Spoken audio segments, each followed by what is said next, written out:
Thank you, sir. Sir, I stand here with a deep sense of gratitude and humility for being a member of this august House, and I would like to thank my senior leadership, Prime Minister, Home Minister, and especially our Manohar Lal Khattar ji, who gave me this opportunity of becoming a member of this august House. Sir, my tenure has been very brief, but it has been extremely meaningful and enriching for me. In this short time, I have learned so much from the collective wisdom of this august House. I would like to thank our former Chairman Dhankar ji, who gave me the opportunity of attending two of these IPU and APU in Azerbaijan as well as in Uzbekistan. प्रतिनिधित्व करा देश का, इससे बड़ा और सौभाग्य क्या हो सकता है। मैं बहुत बहुत तहे दिल से अपना शीर्ष नेतृत्व का बहुत बहुत धन्यवाद करना चाहती हूँ। सर, मौका दिया मुझे, पहली बार मैं सदन में आई और मुझे एक इम्पॉर्टेंट डिबेट खोलने का मौका दिया गया। उसके लिए मैं अपने प्रधानमंत्री जी को और हमारे जो पार्लियामेंट्री अफेयर्स मिनिस्टर हैं रिजू जी का बहुत बहुत धन्यवाद करती हूँ कि हमेशा बहुत प्रोत्साहित रिजू जी ने करा और जिसके कारण जो है हम यहाँ पर बोल पाए। हमारे चीफ विप जो हैं वाजपेयी जी पीछे हमेशा लगे रहते हैं, बोलो बोलो बोलो, और बुलवाते हैं हमारे से, उनका भी बहुत तहे दिल से मैं धन्यवाद करना चाहती हूँ। धन्यवाद सर मैं करना चाहती हूँ अपने वाइस चेयरमैन साहब का भी, जिनके साथ अपॉर्चुनिटी मिली हरिवंश जी के साथ उज़्बेकिस्तान जाने की, और पाया कि बहुत कुछ सीखने को उनसे हमारे को मिला। मेरा सौभाग्य है सर कि इस हाउस के अंदर मैं थर्ड जनरेशन हूँ। मेरे से पहले मेरे ससुर चौधरी बंसीलाल जी इस हाउस के ऑगस्ट हाउस के मेंबर रहे, उसके बाद मेरे पति चौधरी सुरिंदर सिंह जी, और अब मुझे जो मौका दिया है वो मैं भाजपा का और अपने सारे नेतृत्व का बहुत बहुत तहे दिल से धन्यवाद करती हूँ। सर, ये बड़ा सौभाग्य की बात है हमारे लिए कि आज जिस तरह के हालात हैं, जो जियोपॉलिटिकल सिचुएशंस सामने आ रही, जो पुराना जो राजनीतिक समन्वय था वो पूरी तरह से ग्लोबल इसके ऊपर बदलता जा रहा है। हमारी बागडोर एक ऐसे सशक्त व्यक्ति के हाथ में है, हमारे प्रधानमंत्री मोदी जी के हाथ में, कि जिन्होंने हमारे को ग्लोबल स्टेज के ऊपर ऐसा पोजीशन करके रख दिया है कि आज सारा विश्व भर जो है वो हमारी तरफ नजर उठाकर देख रहा है।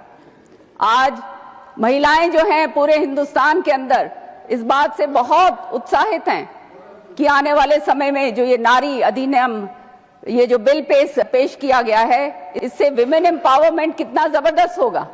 और ये जो है सारा कुछ जो सोच हमारे प्रधानमंत्री की है, ये इसके लिए सारी महिलाएं उनका बहुत बहुत तहे दिल से धन्यवाद करती। एक फौजी की बेटी होने के नाते सर मुझे मौका मिला ऑपरेशन सिंदूर की डिबेट में भी भाग लेने का, और बहुत गर्व है मुझे कि हमारी ऐसी सरकार है जिसने मुंह तोड़ जवाब जो है पाकिस्तान को दिया और आतंकवादियों को दिया। ये पूरे हिंदुस्तान ही नहीं, पूरे विश्व भर के अंदर एक ऐसा मैसेज गया है कि हम अब बैठ के खाली सोने वालों में से नहीं हैं। अगर हमारी तरफ किसी ने नजर उठाकर देखी तो मुंह तोड़ जवाब उसको दिया जाए। सर, इसी तरह से चाहे विमेन एम्पावरमेंट हो, चाहे और भी बहुत सारे जो बिल आए, उसके अंदर भाग लेने का मुझे मौका मिला। मैं बहुत बहुत तहे दिल से दोबारा से सबका धन्यवाद करती हूँ। और सर, हमारे जो लीडर ऑफ द हाउस हैं नड्डा जी, उनका भी मैं धन्यवाद करूंगी। बहुत कुछ उनसे सीखने को मिला। और साथ में हमारे सेक्रेटरी जनरल साहब मोदी जी हैं, अभी यहाँ तो बैठे नहीं हैं, लेकिन उनका भी धन्यवाद करूंगी। हमारे साथ उज़्बेकिस्तान के अंदर थे, तो बहुत कुछ उनके साथ भी बैठकर अवसर मिले और सीखने को मिला। साथ ही साथ सर, सारा का सारा जितना सेक्रेटेरिएट है पूरा राज्यसभा का, 24 घंटे ये लगे रहते हैं, सारे पॉइंट्स हमारे पास आ जाते हैं, समय पर सारा कुछ आ जाता है। तहे दिल से सबका मैं बहुत बहुत धन्यवाद करती हूँ। और धन्यवाद मैं करना चाहूंगी सर अपने उन कार्यकर्ताओं का हरियाणा, जिन्होंने ये मेरा 35 साल का सफर जो इन्होंने मेरा तय करवाया। सच्चाई ये है कि मेरे ख्याल में बहुत कम ऐसे लोग होंगे जिन्होंने 2-2 स्टेट के अंदर काम करा है। मुझे मौका मिला डिप्टी स्पीकर बनने का दिल्ली विधानसभा में, और उसके बाद जो है हरियाणा के अंदर जब मैं गई तो सारे ऊंचे ओहदों के ऊपर रहकर मौका मिला और हरियाणा के लोगों के लिए काम करने का मौका मिला। ये सारा सफर और जितना भी संघर्ष जो मैंने किया है, ये इसके लिए मेरे कार्यकर्ता पूरे हरियाणा के अंदर, खास तौर से जो मेरा क्षेत्र है तो शाम का, भिवानी का, उनका मैं धन्यवाद करना चाहूंगी, जिन्होंने इतना साथ दिया, जिसके कारण 5 बारी लगातार मैं जो है चुन के आती रही और उनके काम करने के लिए मुझे मौका मिला। सर, कहने बहुत कुछ यहां सीखा। ये टेंपल ऑफ डेमोक्रेसी है, और इस बार ये भी देखा कि किस तरह से इंपॉर्टेंट इश्यूज के ऊपर डिस्ट्रप्शंस किए जाते हैं। मैं तो यही केवल सोच रखती थी कि ये हिंदुस्तान का सबसे बड़ा ऊंचा जो है हमारी ये संसद है, इसके अंदर जो भी काम है वो हमारे को समन्वय के साथ करने चाहिए, और ये हमारे जो ऑपोजिशन के जो हमारे भाई हैं उनके साथ भी मिलकर बैठकर काम करने का जो मौका मिला उसका मैं धन्यवाद करती हूँ।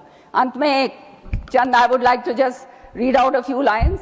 साहिर लुधियानवी जी की एक गजल है, गाना है, जिसमें वो कहते हैं ना, पल दो पल का राही हूँ, वो वाली उसकी चंद वो हैं कि कल और आएंगे नगमों की कल और आएंगे नगमों की खिलती कलियों को चुनने वाले, कल और आएंगे नगमों की खिलती कलियों को चुनने वाले, हमसे बेहतर कहने वाले, तुमसे बेहतर सुनने वाले। And in the end, I would like to say the last lines of our very famous poet Henry Wadsworth Longfellow: lives of great men remind us we must make our lives sublime, and departing leave behind us footsteps on the sands of time. So this tenure doesn't mean that we are retiring. Public life means a lifelong commitment, and that's what I'm going to be working for. Thank you very much.